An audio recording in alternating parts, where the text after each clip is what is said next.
Saya paham dengan maksud komenan Anda ya. Yang ngomong ini kan pendukung 02 tapi X01. Tapi mulai yang ada kata-kata ante-ante asing itu kan capres Anda. Ingat waktu di podium, kasihan tuh sebetulnya mejanya itu ya, podiumnya. Ante-ante acing. Eh? Udah melihat videonya belum? Atau sudah melihat tapi pura-pura nggak mau lihat ya? Ante-ante asing. Kasihan tuh mejanya sampai digebrak-gebrak sampai goyang. Ya. Ya wajar lah kalau misalnya sekarang pendukung 03 ya kesel sama Pak D ya, yang dulu dihina sama Capres 02 ya, begitu ya Partai Merah atau yang dulu pro sama Pak Joko ya membela mati-matian ya. Dalam wis dibayar kok. Wes. Saya ketahui. Saya ketahui. Wes pas wis karepe to.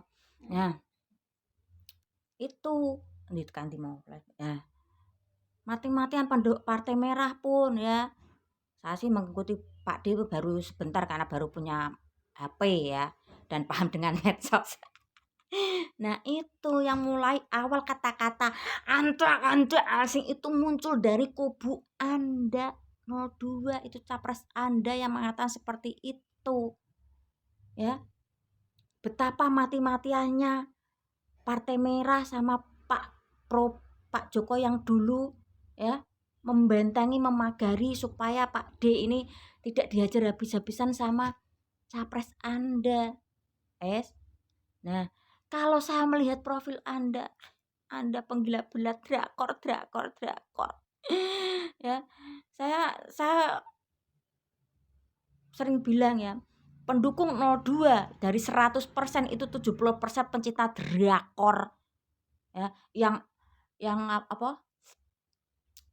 Arogan ya, yang punya kekayaan, yang tadinya pura-pura miskin setelah dihina terus memamerkan kekayaannya atau hasil kekayaannya yang no limit ya, atau yang itu yang Andi itu drakor yang Andi yang dengan gaji 6 juta per bulan di dunia apa itu bisa jadi orang paling kaya, atau enggak yang itu yang apa itu ya Tuan Andi atau ya situlah ya, karena banyak melihat saya perhatikan kenapa sih ada drakor banyak dilewat beranda saya, tapi ketika live yang bermunculan itu pendukung 02, oh ternyata saya pelajari banyak pendukung 02 yang pecinta berat drakor. Katanya cinta NKRI. Kenapa film-film drakor begitu Anda sanjungi, begitu Anda sukai ya. Lihatlah realita keadaan sekitar ya. Mungkin saat ini pemilik akun mungkin cewek ya. Ya, kayaknya sih orangnya itu tidak mau berhubungan dengan orang banyak ya. Kalau saya perhatikan nih, tidak mau berhubungan dengan orang banyak, orangnya tuh tidak suka keramaian ya, maksudnya ya keramaian itu dalam arti ya, kalau mungkin pendukung 03 membuka fakta dan data kebenaran ini nggak suka gitu ya. Sudah apa ya, memperhatikan kedua orang tua belum ya. Kalau sudah, perhatikan tuh tetangga-tetangga sekitar ya, atau enggak masuk ke pedesaan-pedesaan, bagaimana pola kehidupannya ya.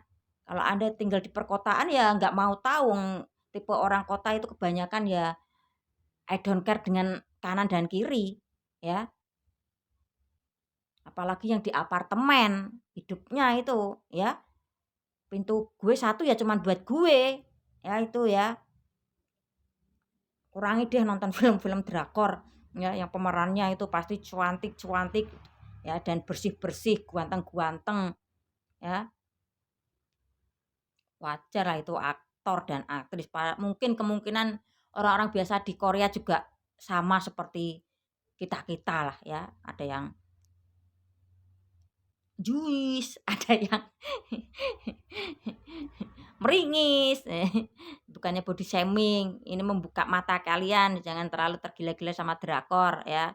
Belum tentu nanti jodoh kalian tuh seperti Sandra Dewi ya, kaya, kesempurnaan, menuju kesempurnaan, endingnya seperti ini ya. Endingnya seperti ini pun kalian paling juga tidak tidak malu, masih punya kekayaan gitu ya, pendukung pendukung 02 guys. Nih ya, pendukung dilihat dari wajahnya tuh kelihatan ya, saya kan melihat pendukung 02 itu bisa tahu kok, oh ini pendukung 02 ya. Ya biar saya saja yang melihatnya ya. Untuk opo toyo ibaratnya kan gitu ya. Saya perjelas di sini ya. Semoga yang komen tidak mengalami nasib atau takdir hidup seperti saya. Biasanya fase perubahan itu ya antara 10-20 tahun itu akan ada ujian yang begitu besar ya. Ya. Ini masih beruntung ya punya laki-laki yang masih punya burung ya. Mungkin kehidupannya saat ini lagi mapan ya. Terus ya itu karena nggak ada viti-vitinya ya jadi saya nggak bisa melihat-lihat ya. Ya mungkin kehidupannya lagi mapan ya terus ya semoga tidak tidak mengalami suatu saat mengalami hal-hal yang begitu sulit seperti saya. Kenapa saya di sini cerita kenapa saya mendukung Pak Ganjar ya. Ya.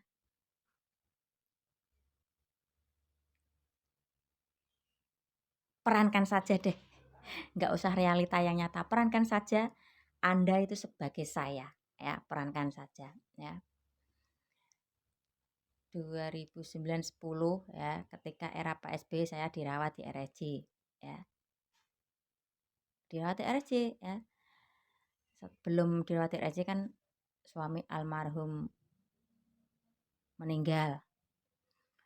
Terus ya dari 2009 ini permasalahan komplit banyak, nggak usah saya ceritakan di sini. Yang saya ceritakan 2010 ke atas lah ya. 10-11 ya, jeda 9-10-11 itu saya masuk keluar RSJ ya. Terus 2013 kan Pak Ganjar jadi gubernur Jateng. Nah, di situ ya setelah jeda 3 atau 4 tahun Pak Ganjar menjadi gubernur Jateng, saya masuk program-program beliau ya. Dengan otak yang baru 3 atau 4 tahun masa pemulihan ya.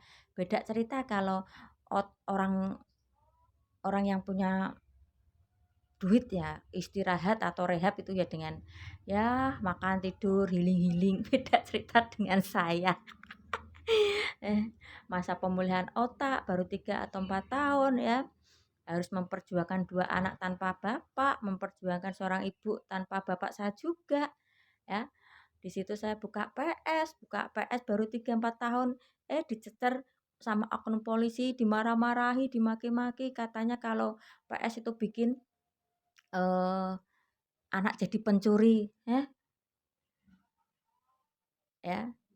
Saya waktu itu saya bales lah. Terus ada lagi dari tetangga yang dulu ketika bapak saya jadi RT dibantu itu tanah ya, dulu tanah orang ini tuh sengketa, dibantu bapak saya bisa clear. Balasannya apa ke saya dilaporkan ke RT saya, padahal RT saya itu orangnya santai ya. Nah, dilaporkan saya kalau PS mengganggu kenyamanan warga bla bla bla bla. Gatel tak gatel. Terus adik saya dipanggil RT, ke RT yang disampaikan warga tadi ke RT bla bla bla. Terus adik saya jawab, ya nggak apa-apa Pak, PS saya tutup asal kakak saya ini dinafkahi per bulan berapalah ya. Mau ngapain uang 2.000 kok ya di uyo-uyo toh Pak. Nah, itu jawab adik saya. Nah, ketika itu nah ada lagi ya, uang nggak punya simpanan itu habis juga di PHK dari garmen ya, memasukkan sekolah ya, itu kan otomatis beli seragam itu ya, pekerjaan pun ngomong ya wes otak lagi masa pemulihan urusannya dengan anak-anak. Waktu itu 3 anak gaji saya cuman 800.000 ya. Wes coba perankan wes. Untuk memerankan saja saya pastikan Anda itu tidak sanggup, apalagi menerima realita keadaan yang ada ya. Terus ya udah habis itu masuk ke program-program Pak Ganjar ya. Kenapa saya harus dukung Pak Ganjar? Karena beliau ibaratnya itu menggandeng tangan saya untuk bisa bangkit, untuk bisa survive gitu ya. Makanya saya harus bantu Pak Ganjar ketika beliau dicalonkan menjadi capres ya. Ya inilah kenapa saya harus perjuangkan Pak Ganjar ya, meski endingnya mau kalah mau menang ya, tetap saya sudah berusaha semaksimal mungkin karena beliau sudah memperjuangkan saya juga harus balik memperjuangkan beliau begitu ya. Understand ya pasangan ya, semoga pasangan abadi deh ya. Dan semoga di kehidupan yang akan datang tidak mengalami hal-hal yang sulit-sulitnya ya. Sampai berdiri pun tidak bisa ya. Oke. Udah tahu kenapa alasannya saya harus memperjuangkan Pak Ganjar ya, tadi saya ceritakan di awal. Oke.